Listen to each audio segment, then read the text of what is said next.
This week's Twitter poll was a four-way tie, so I'll be breaking the vote myself. Check out my Twitter every Sunday to vote for Tuesday's video on My Two Cents. Hello everyone, this is My Two Cents. Today I'm going to be talking about the incident of sexual harassment involving Ellen DeGeneres and Katy Perry, and talk about how it exposes the blatant hypocrisy of the feminist crowd. For those of you who aren't familiar with the controversy, here's a short clip. Ellen DeGeneres is getting slammed today for what many consider a sexist tweet she made about singer Katy Perry. Now, it may have been meant as a joke between friends, but given today's charged atmosphere, not everyone's laughing. Now it's Ellen under fire for posting this racy photo today objectifying Katy Perry as her wife, Portia de Rossi, looks on. Happy birthday, Katy Perry, she tweeted. It's time to bring out the big balloons. Good for everyone speaking out. Many are outraged, pointing out that Ellen has loudly denounced disgraced movie mogul Harvey Weinstein. If you were a man, this would be the end of your career, went one tweet. Of course, Ellen DeGeneres, great liberal intellectual that she is, was quick to condemn Harvey Weinstein and speak out about how no woman deserves to be sexually harassed. I want to talk about something actually serious right now today.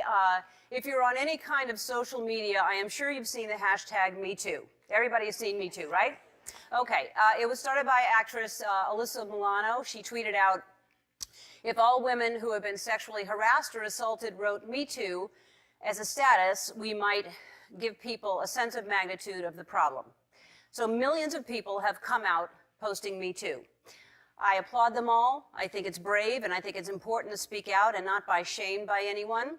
It is not always easy, but we have to do that. And that's why I posted, and I will say it right now out loud, #MeToo.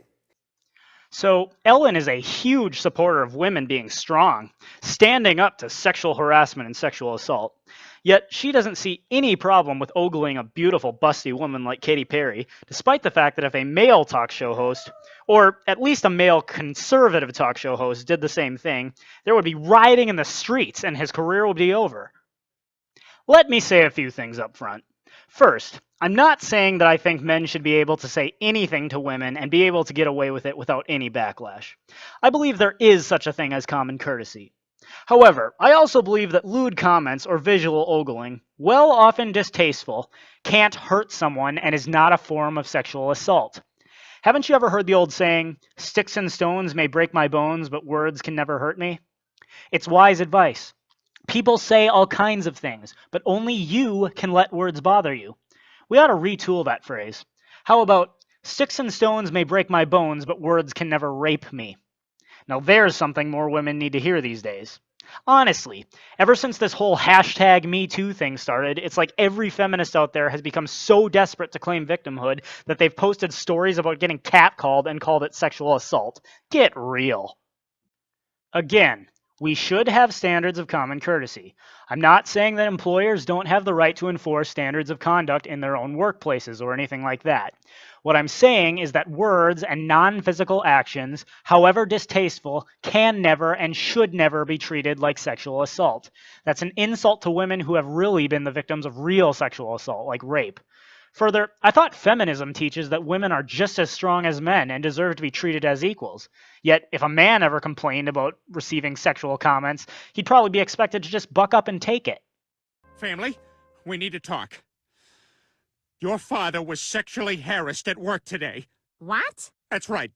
Angela grabbed my ass. So what? Peter, a woman can't sexually harass a man. Why not?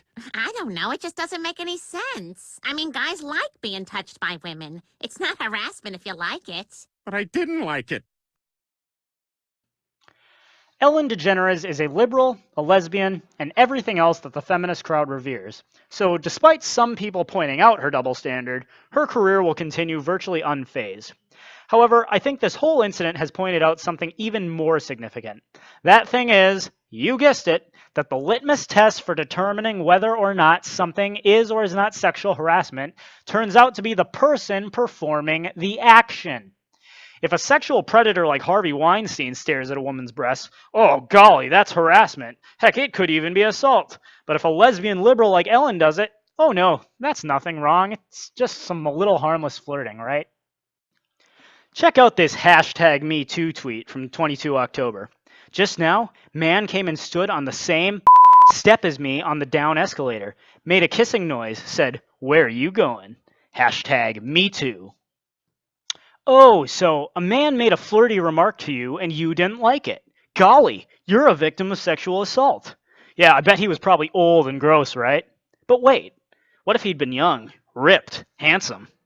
Somehow I suspect that if that had been the case, you wouldn't have been nearly as offended. You see, that's the thing. Feminists want to have it both ways. They want to be able to have sex with as many men as they want, and they can.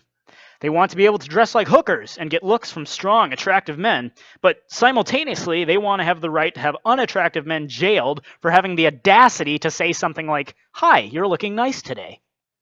Here's the thing about freedom, if you really believe in freedom.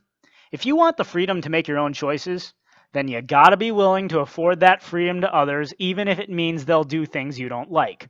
Want to dress like a whore? Go ahead, that's your right. But don't complain when you get looks and catcalls from all kinds of guys and not just the ones you want to look. Want freedom of speech? Great, but that means people might say things to you that you don't like. So, if you're a feminist, don't get me wrong. I actually support your right to hold your feminist views, however absurd they may be. But the sword cuts both ways. If the litmus test for what is and is not sexual assault is the person performing the behavior in question, well, then the whole idea of sexual assault and sexual harassment becomes meaningless anyways. That's my 2 cents. Take it for what it's worth. Thanks everyone for watching. If you liked this video, please hit like and subscribe. You can also hit the bell to ensure you're notified every time I upload a new video. Also, if you like my channel, please consider becoming a patron so I can ensure that I have the time and resources to keep putting out content. For just $1 a month, you'll receive a shout out at the end of every video and a link to one of your social media platforms in the description. Also, once I make it to $5 a month total, I'll release the lyric video to Social Justice Warriors, my parody song of The Warrior. You can also follow me on Twitter, Minds.com, VidMe, and WordPress. Uploads are every Tuesday, Thursday, and Saturday, so stay tuned for more videos.